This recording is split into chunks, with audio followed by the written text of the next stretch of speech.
This is a well-known piece from the CalArts archive, designed by April Greiman using photography from Jamie Odgers.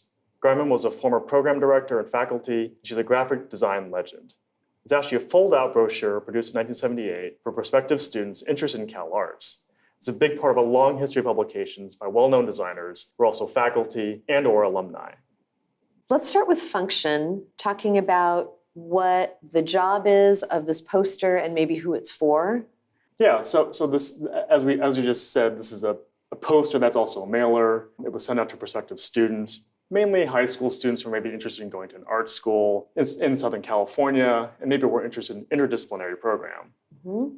I think very much this is a kind of advertisement for the school and a kind of way to entice students to at least maybe pique their interest or engage them in some ways so they would get more information or maybe come visit the school. Mm-hmm. Maybe give a little bit of a sense of what the school is like. Exactly.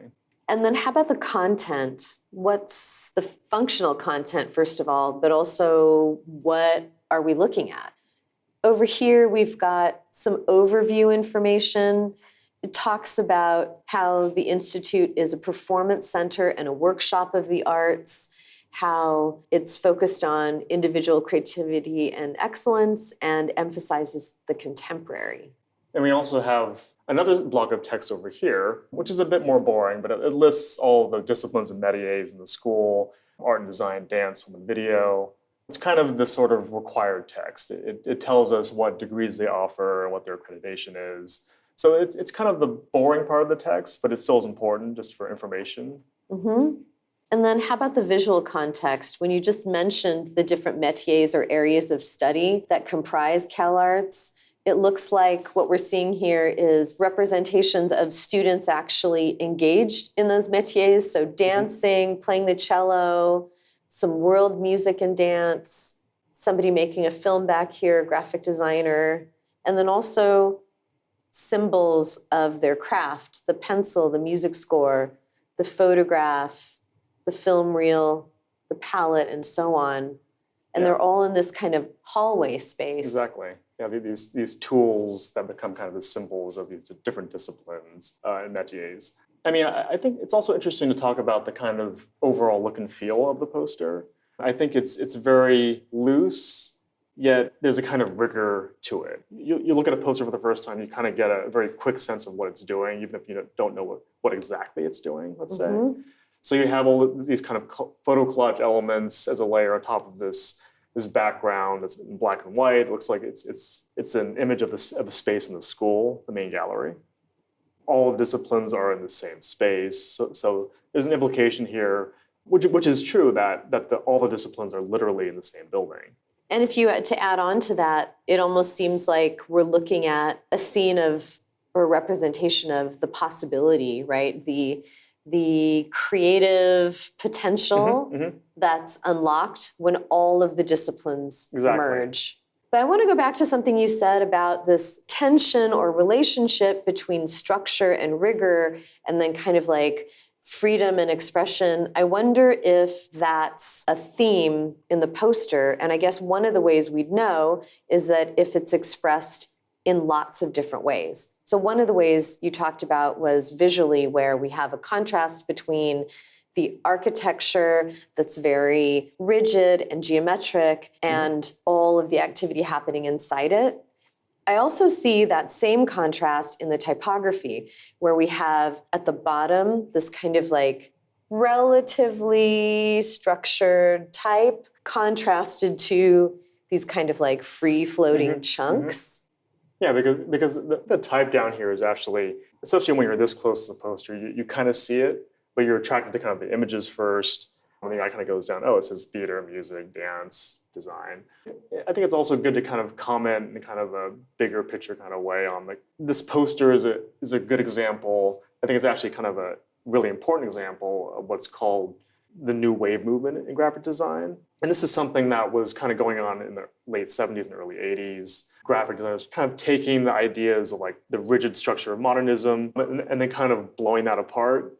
I think Greiman herself describes it as kind of Swiss modernism on acid. So you have this underlying structure and rigor that you're deliberately trying to play with and disrupt, and kind of adding an element of unpredictability to it.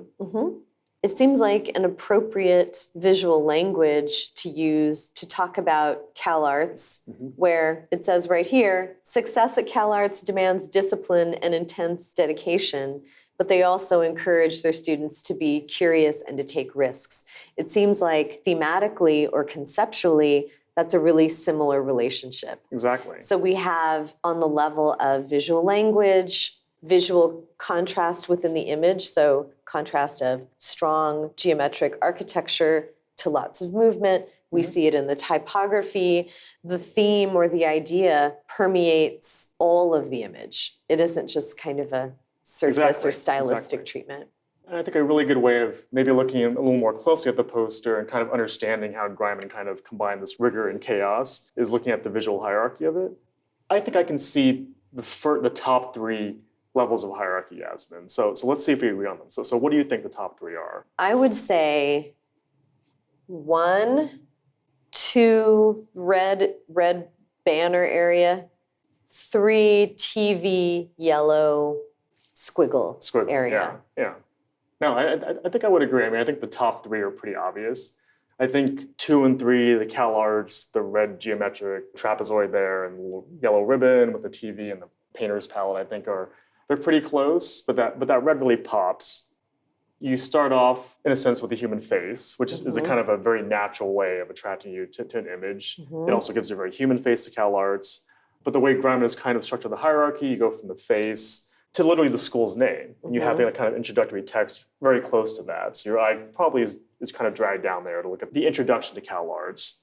And then with the third read, your eye is brought across the kind of panorama of the poster, back to this little TV set, the yellow ribbon, the palette, to kind of look at maybe the last, in a sense, the least important text, but it's still there. And you kind of glance at it to see what the school's about and what it is officially, right? Yeah, and then after you've gotten access to all of the information, you're kind of free to move through and notice all of the details, including the extreme background where the main gallery opens into outer space or the clouds, the land of dreams and imagination, potentially. Yeah, like infinite possibilities. And maybe it's a little bit on the nose, but it's still, I think, because it's kind of in the background, it's not the first, it's not in the top three read, it kind of is in there as a kind of like an idea. You can kind of, as you kind of look at the poster, you can kind of say, oh, okay, yeah, there's space, there's clouds, possibilities. So if we go back to our checklist and kind of look at our main criteria, can we say that the poster on a functional level does the job of communicating or presenting CalArts as an institute in an interesting way? I think it does. I think Greiman came up with a very effective piece of design that reflects CalArts as this interdisciplinary school that has a certain amount of rigor, but also a certain amount of creative chaos to it. And that her graphic design, I think, reflects that in a really interesting way.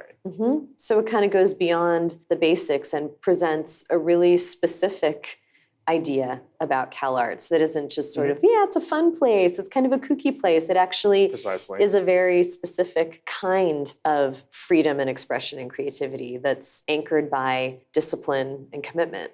That seems very CalArts.